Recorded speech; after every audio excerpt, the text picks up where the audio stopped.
landasan pendidikan ini adalah yang utama. Iya. Wajib bapak dan ibu itu paling hanya nyanguin. Iya benar. Nggak perlu sampai mikirin SPP. Iya, nggak perlu mikirkan ijazah. Iya. Saya sampaikan ke masyarakat, Malang, Kabupaten Malang ini potensinya besar sekali. Baik, selamat siang Tribuners sekalian. Kita kembali lagi dalam episode kali ini, Mata Lokal Memilih.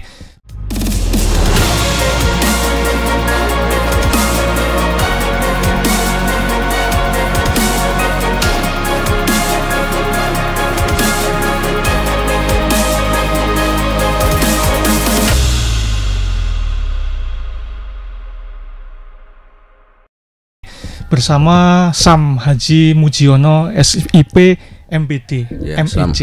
Assalamualaikum. Waalaikumsalam. Mohon bisa disapa sekalian, Mbah, untuk Tribuners sekalian yang ada di rumah. Halo, assalamualaikum warahmatullahi wabarakatuh. Selamat sore. Salam Tribun beserta sahabat-sahabat, saudara-saudara saya semuanya di Dapil Malang Raya, khususnya Jawa Timur pada umumnya. Oke. Salam sehat selalu. Oke, sehat selalu. Baik, Sam Mujiono ya. Siap. Seperti yang dikenal publik di Malang Raya ya. Boleh, kalau boleh tahu bisa di-spill sedikit atau mungkin banyak juga, Sam. Siapa sih sebenarnya Sam Mujiono ini? Dan sekarang lagi berjuang di kontestasi apa kalau boleh tahu? Siap. Bisa di-share. Oke, terima kasih. Banyak sahabat-sahabat saya, khusus di Malang Raya ini, memang terkenal tuh Sam Mujiono. Kadang-kadang lebih panggil Mas Mujiono, gitu. Saya asli kelahiran Malang. Malang. Ya, saya kelahiran Kabupaten Malang, tepatnya di Poncokusumo. Oh, Poncokusumo. Desa Pajaran. Desa Pajaran. Jadi nyelempit di sana. Nah, orang pinggiran. Ya, SD di Pajaran, saya SMP di Tumpang. Oke. SMA di Tumpang, S1 saya di Jakarta, S2 saya di Kalimantan Timur. Oh, jauh sekali perantauannya. Siap. Oke. Nah, dan saya sebelum saya ini kronologis, siapa sih Mujiono sebenarnya? Siapa sih Sam Mujiono ini? Saya pernah menjabat sebagai Ketua DPRD di Kalimantan Timur. Ketua DPRD. Ya, alhamdulillah saya di sana sempat 2 periode. Oke. Dan saya juga sebagai Ketua Asosiasi DPRD se-Indonesia yang ada di Jakarta. Oke. Ya kan? Bangga orang Malang, daerah Pajaran sana bisa tembus. Ya, di Jakarta, Ketua Asosiasi DPRD se-Indonesia yang dari Jakarta itu saya gitu. Alhamdulillah sana. Nah, ini. Dan saat ini sedang berjuang untuk ini ya, pemilu legislatif. Siap. Di Dapil 5 Malang Raya. Dapil 5 Malang Raya. Fraksi PAN. Partai Amanat Nasional. Ya. Oke. Selain lebih dikenal sebagai anak lokal, orang lokal Arema yang lahir dan besar di Malang, lalu juga banyak juga berjuang di daerah-daerah lain ya, terutama di Kalimantan dan Timur. Kalau boleh tahu, selain menggeluti dunia legislatif, mungkin bisa dijelaskan perihal pengalaman lain, Sam, tentang usaha apa yang digeluti atau mungkin pengalaman mengajar, karena kan kalau boleh saya dengar, Sam Mujiono adalah sosok yang banyak konsen di bidang pendidikan ya. Betul ya. Monggo. Saya saat saya masih kuliah. Saya masih kuliah itu pernah jadi guru. Sudah jadi guru di Wates Poncokusumo. Ya, guru SMP saat itu ya. Terus merantau saya di Pertamina. Alhamdulillah di Pertamina saya 11 tahun. 11 tahun. Udah lama sekali. Ya, 11 tahun di bidang HRD, di bidang diklat. Di bidang diklat. Pendidikan dan pelatihan itu. Banyak kadang-kadang usia-usia bapak-bapak, saudara-saudara ibu yang mendekati pensiun, biasanya kita adakan pelatihan-pelatihan. Itu saya itu melatih dulu sebelumnya. Sebelum saya menjabat. Nah, setelah itu saya selain saya memang pengalaman di bidang dewan, legislasi dan sebagainya, saya juga pengusaha. Saya pengusaha batu bara, pengusaha properti juga gitu. Wah, lengkap sekali nih, saudara-saudara. Bahkan sekarang boleh dilihatin, saya mendirikan perumahan syariah. Di mana itu tepatnya? Samarinda. Samarinda. Ya, Samarinda dengan tidak menggunakan bank sama sekali. Berjalan sampai sekarang. Konsepnya full syariah ya. Full syariah, tidak menggunakan uang bank. Jadi barangkali ada yang ngambil rumah, tetapi tidak mampu bayar lagi lanjutin, uang dikembalikan full 100%. Itu juga kita lakukan. Itu sampai sekarang masih berjalan. Sampai sekarang masih berjalan. Satu lini bisnisnya. Ya, betul. Oke, karena kita ngomongin juga sebagai Samudjono sebagai caleg ya, tentunya setiap calon itu pasti memiliki latar belakang perjuangan mereka. Kalau boleh tahu bisa disebutkan nih Sam, kira-kira apa sih yang menjadi fokus Samudjono sehingga kembali untuk pengen maju lagi sebagai anggota DPR RI? Apa yang keresahan utama yang dipikirkan dari Samudjono itu apa? Ya, boleh. Jadi saya saat jabat ketua DPRD, itu saya punya program, bahkan Bupati saat itu apresiasi. Ya, saya kepingin daerah-daerah itu berpendidikannya gratis sebelum muncul Undang-Undang Sikdiknas. Ternyata pada saat itu tahun 2004 itu keluarlah Undang-Undang Sikdiknas bahwa sekolahan itu SD, SMP, pendidikan dasar kan 12 tahun sekarang ini. SMA itu gratis gitu. Sebelum itu keluar, saya sebagai ketua DPRD bersama Bupati, SD, SMP, SMA sampai perguruan tinggi kita gratiskan sampai sekarang. Dipakai sama bupati, wakil bupati, kebetulan sekarang bupati sekarang di sana itu anak buah saya. Jadi wakil bupatinya itu murid saya. Nah, karena saya selain dulu sebagai Pertamina juga saya punya yayasan di Kalimantan Timur. Saya berkecimpung di dunia pendidikan juga. Saya pernah jadi guru SD pernah, guru SMP pernah, SMA juga pernah. Saya sebagai dosen terakhir juga, jadi dosen terbang. Selain saya di Pertamina, saya juga dipakai untuk sebagai dosen. Jadi, gitu. Itulah saya kenapa konsen di dunia pendidikan. Lah saya ingin, saya udah keliling Malang Raya ini, ya keliling Malang Raya. Bapak saya adalah seorang tentara, seorang tentara yang tidak tinggi pangkatnya, tapi saya sekarang dipercaya oleh jajaran anak-anak tentara sampai dari Jakarta DPP. Saya sekarang juga sebagai ketua asosiasi, ketua himpunan putra putri angkatan darat Jawa Timur. Sebagai ketuanya saya ketuanya, ketua Jawa Timur. Nah, saya keliling juga di sana. Ternyata di Malang ini masih banyaknya sekolahan-sekolahan yang masih bayar, ya kan? Iya, benar-benar. Padahal dijamin pemerintah.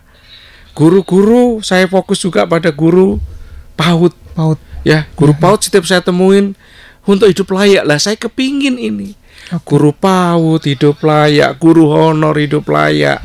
Dai yang ketemu saya, Dai Malang Raya itu gajinya hanya 10 bulan sekali 500.000. 500.000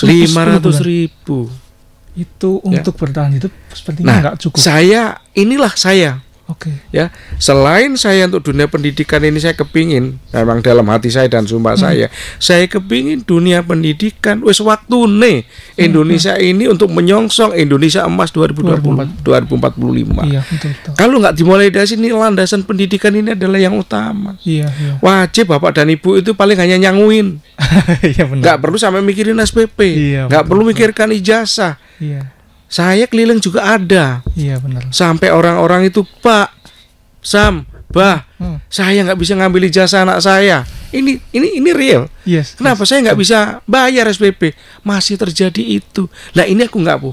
Ya untung alhamdulillah yang ketemu itu langsung besok diambil. Tim saya langsung beserta orang tuanya ngambil. Itu ada yang SMP, ada yang SMA. Kita bantuin semuanya. Nah ingin saya orang Malang yang asli Malang ini kepingin bagaimana Malang Raya ini kita wujudkan. Saya mampu di sini, maksud saya bisa bangun daerah lain, daerah saya kelahiran saya sendiri nggak bisa bangun. Ini baru dunia pendidikan. Belum lagi pengangguran. Betul. Pengangguran banyak sekali. Banyak teman-teman kita yang ngeluh sekitarnya adalah banyak-banyak perusahaan.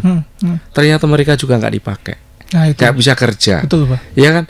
Mereka kena dampak lingkungan, kena debu, tapi nggak. Kenapa hal ini bisa terjadi? Inilah yang harus saya munculkan. Apa misalnya? Saya sampaikan ke masyarakat. Malang, Kabupaten Malang ini potensinya besar sekali. Kita bicara aja yang di atas tanah saja. Di atas tanah ini banyak mulai hamparan singkong, ya kan? Singkong itu banyak sekali. Komoditasnya. Ya, kita bicara singkong dulu. Ya kan? Bukan hanya untuk keripik dan tepung tapioka. Singkong ini.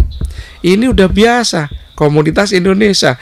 Singkong ini bisa jadi bahan etanol yang kualitas ekspor. Oh, saya baru tahu ternyata etanol bisa dibuat dari singkong ya, Pak? Iya, dari jagung bisa. Oh. Ya, jagung bisa. Oke. Nanti bicara jagung. Ini singkong yang banyak terhampar di mana-mana. Ya, benar, ya kan? benar. Dan ini produksi Malang.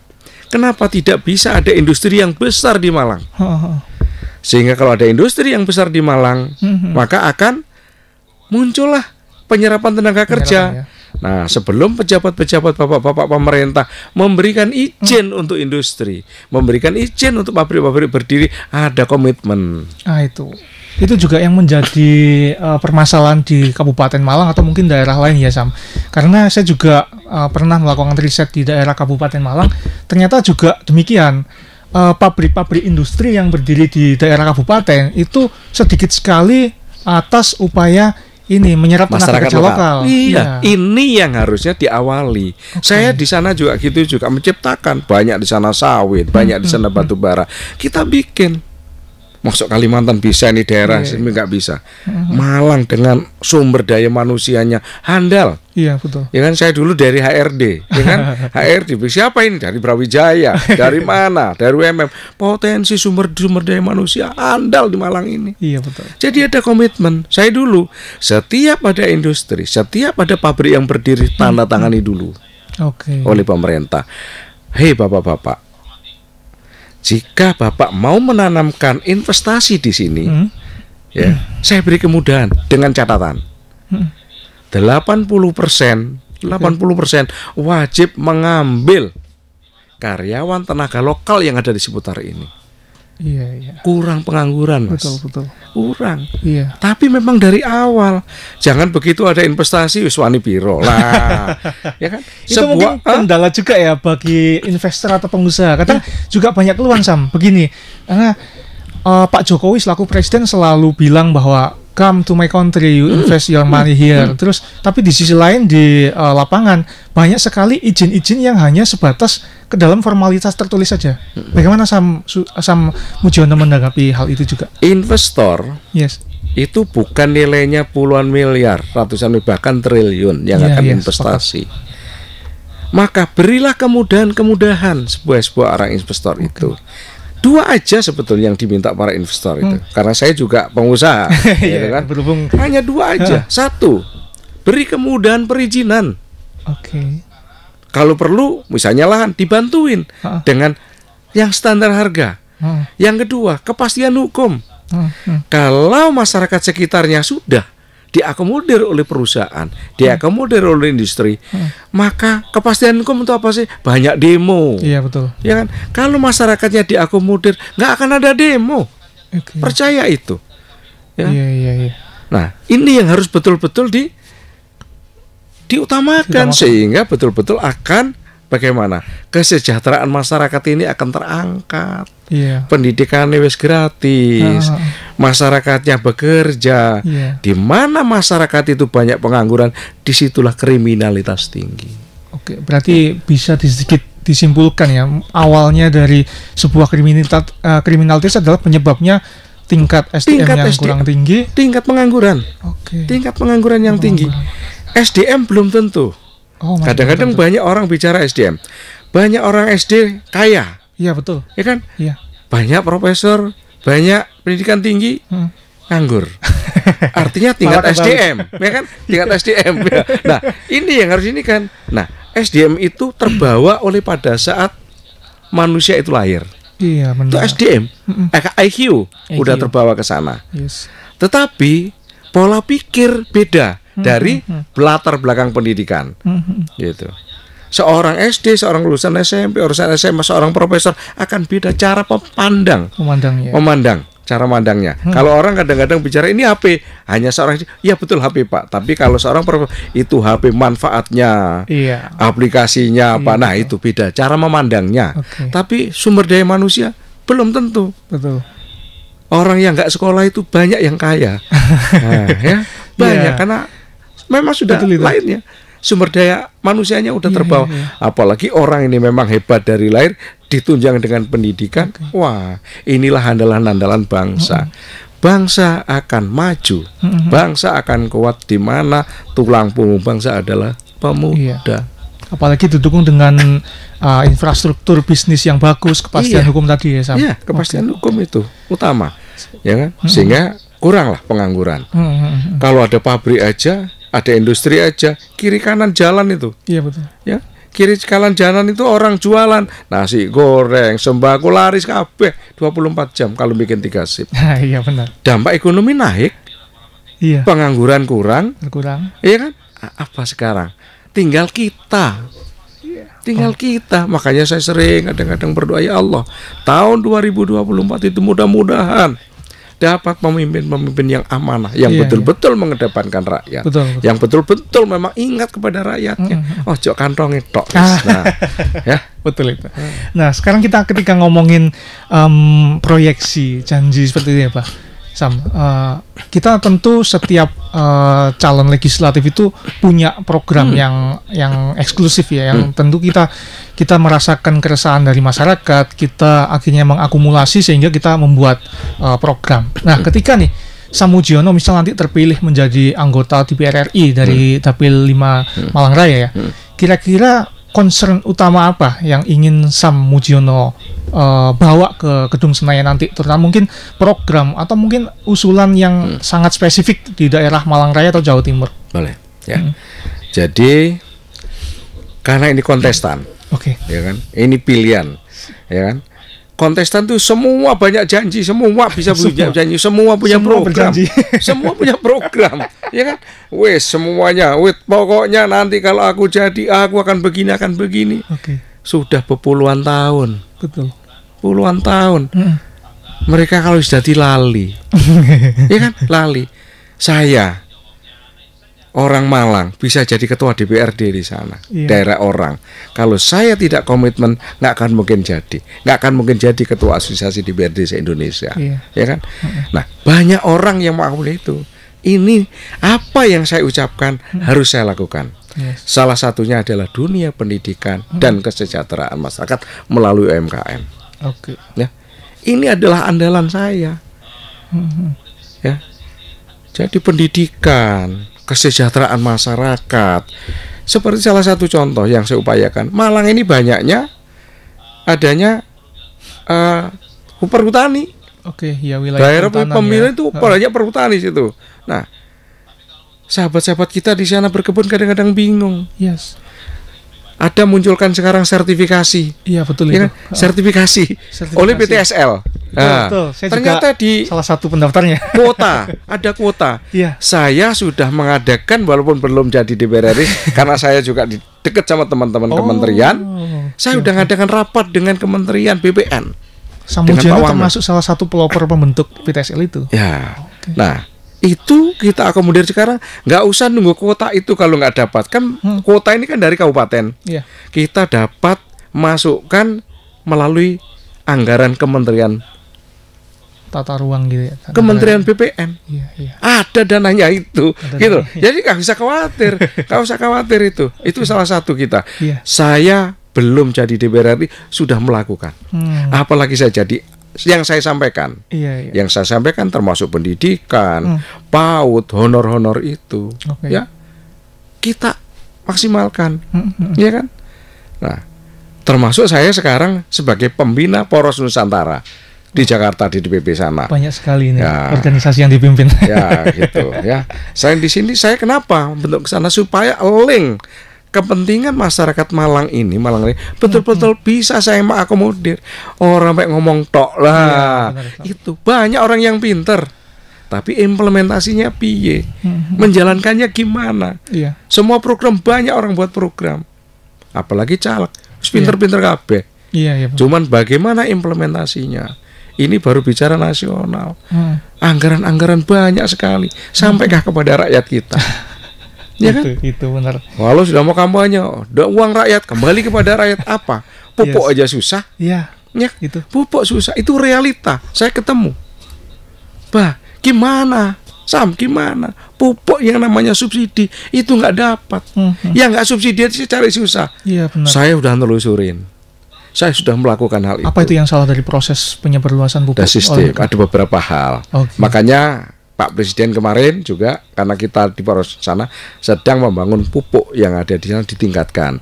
Nah, kita dicari lagi ini meetnya. Saya kemarin juga sudah ngadakan rencana pupuk di Kalimantan Timur.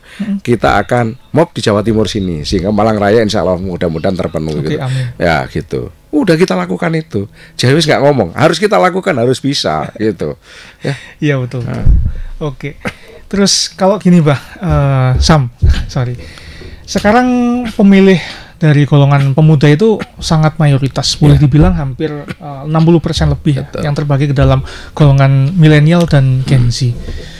Menurut Sam Mujiono sendiri, bagaimana sih partisipasi pemuda untuk perihal politik ini ya? Terutama dari entah itu kontestasinya atau dari pemilihnya. Apa yang ada di pikiran dari Sam Mujiono mengenai pemuda? Pemuda ini hampir menempatin kalangan milenial nih kan, lebih besar daripada golongan yang baby boomer ya, Gen X, baby boomer, golongan Z dan golongan yang bawah ini. Milenial ini paling banyak mayoritasnya. Makanya kita ngadakan pendekatan hal itu. Itu apa yang harus dilakukan? Pendidikan, UMKM. Saya dekat sama Pak Menteri Perdagangan. Pak Menteri itu ingin ada tumbuh kembangnya sebuah usaha dari kalangan pemuda. Maka ada bantuan dari Kemendak itu saat itu, per pemuda bikin kelompok, bikin tempat akan dibantu 40 juta. Program Kementerian Perdagangan ini. Setiap kelompok usaha. Iya. Kenapa? Kok dibikin kelompok-kelompok, kok nggak per orang? Takut. Wis dibantu mau dipakai beli sepeda motor. Jatuhnya ke konsumtif. Bantu dipakai yang lain. Ini nggak jalan program negara ini. Negara ini udah ngucurkan dana ratusan triliun. Iya benar-benar. Ya kan? Terakhir begini ini, kalau kita lihat nanti UUDP, Silva dari Kementerian ratusan triliun itu nggak terpakai. Kenapa hal ini kok nggak terpakai? Nggak mungkin Pak Menteri itu turun langsung tahu.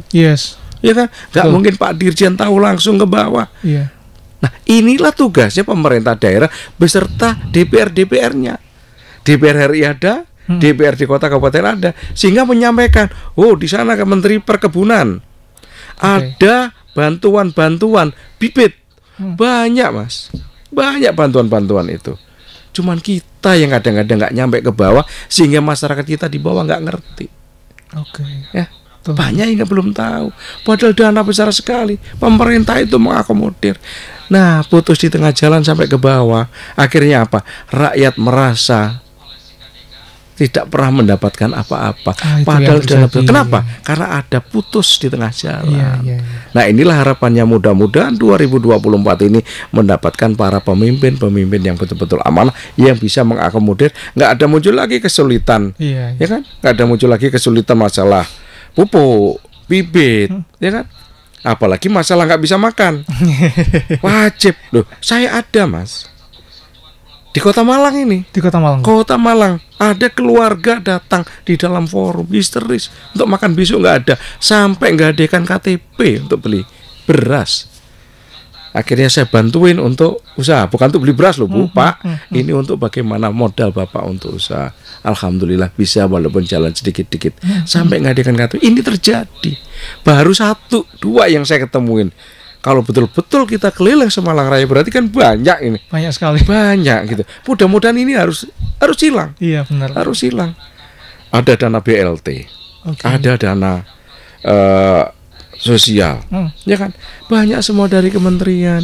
Cuman pertanyaannya nyampe enggak ke saudara-saudara kita? Ini nyampe tapi sudah 100%. Nah, kalau nyampe enggak akan ada terjadi, enggak bisa beli beras. Ternyata masih ada yang nggak nyampe.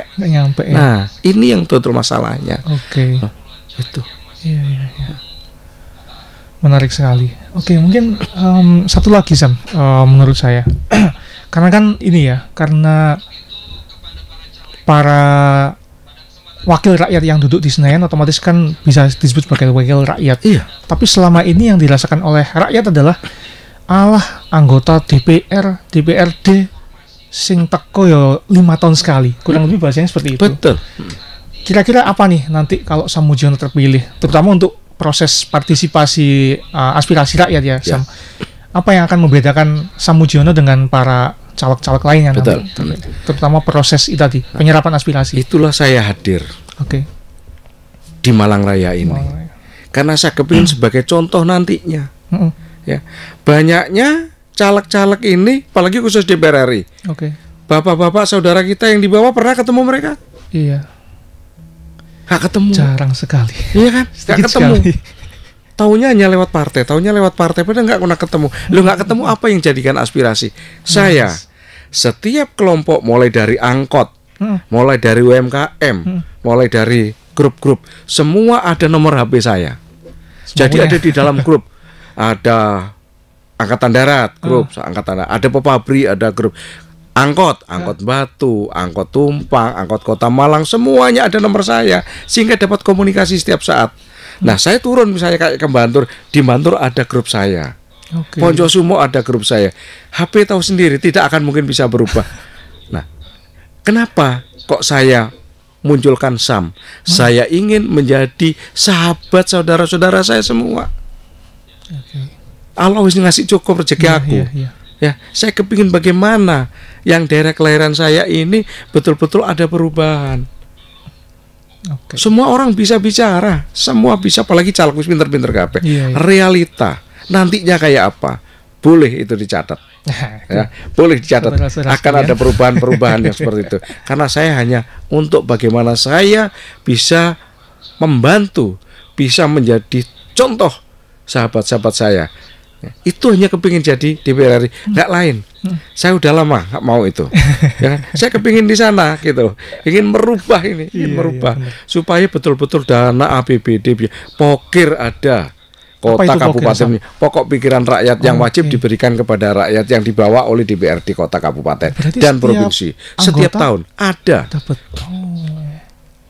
Ada sahabat-sahabat kita, misalnya, ini Pak, saya ini usaha bakso, rombong wis rusak Pak, SAM rusak, itu bisa diambilkan dari dana pokir, nggak perlu dimasukkan APBD. Oh begitu. Ya, setiap anggota DPRD kota kabupaten itu miliaran setiap tahun. Setiap tahun. Belum DPRD provinsi, belum DPR RI. Kalau ini terakomodir nyampe kepada rakyat, nggak ada rakyat yang sampai nangis, Mas. Iya. Apakah semua bapak-bapak caleg tahu? Itu. Ya, apakah sahabat saya yang ada di bawah di masyarakat mengerti ini? Belum tentu. Kalau tidak ada yang nyampaikan. Gitu. Ini yang waktunya, karena program negara, program pemerintah Indonesia Emas 2045 nggak akan tercapai kalau tidak kita ini membantu kepada rakyat kita. Tujuan kita adalah bagaimana kemakmuran itu betul-betul tercapai. Adil susah. Kemakmuran, makmur. Iya, makmur itu apa? Sehat, nggak bayar. Sekolah anak nggak bayar. Tidak ada pengangguran. Pengangguran susah dibasmi 100%. Tetapi minimal. Betul. Ya kan? Jalan-jalan infrastruktur enak dilewatin. Ya kan? Nah, pada saat itu pernah juga ada yang nyampaikan, Pak, ini tanah perhutani, bagaimana kita jual wisata di Kabupaten Malang? Ada yang nyampaikan ke saya. Saya bilang perhutani itu milik Indonesia. Iya, betul. Bukan milik luar negeri. Saya mulai dari Sangatta itu melewati Taman Nasional. Taman Nasional itu miliknya dunia. Itu bisa kita minta. Bisa kita minta karena untuk apa? Kepentingan umum, kepentingan rakyat lebih besar daripada kepentingan yang lain. Itu poinnya. Bisa diberikan, apalagi hanya perhutani. Gitu. Ya. Nah. Terakhir Sam, saya ingin Sam Mujiono untuk kasih pesan kepada seluruh Tribuners ya, terutama yang nonton.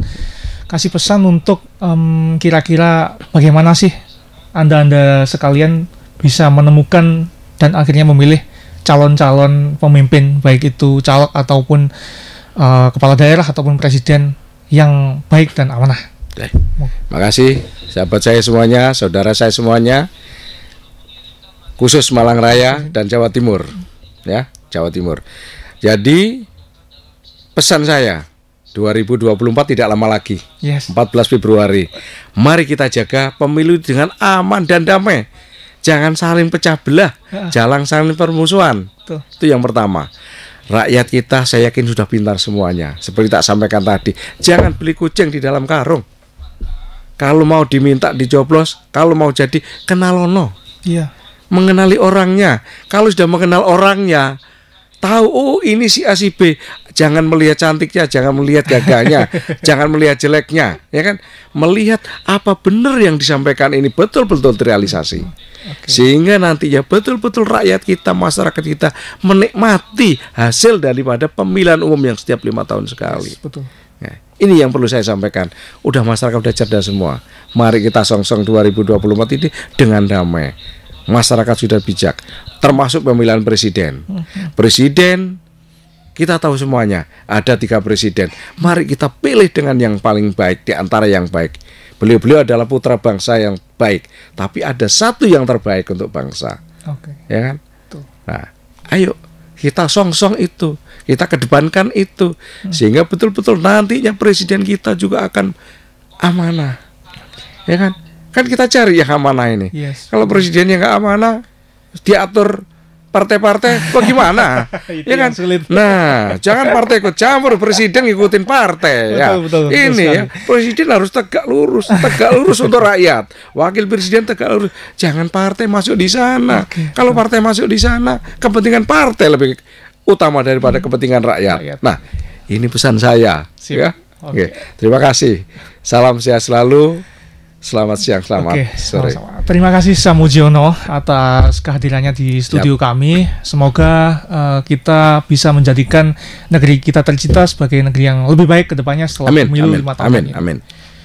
Gitu, sekian. Terima kasih Tribuners sekalian. Semoga kita sehat selalu dan sampai jumpa di kesempatan berikutnya. Terima kasih. Terima kasih. Download Tribun X sekarang. Menghadirkan lokal menjadi Indonesia.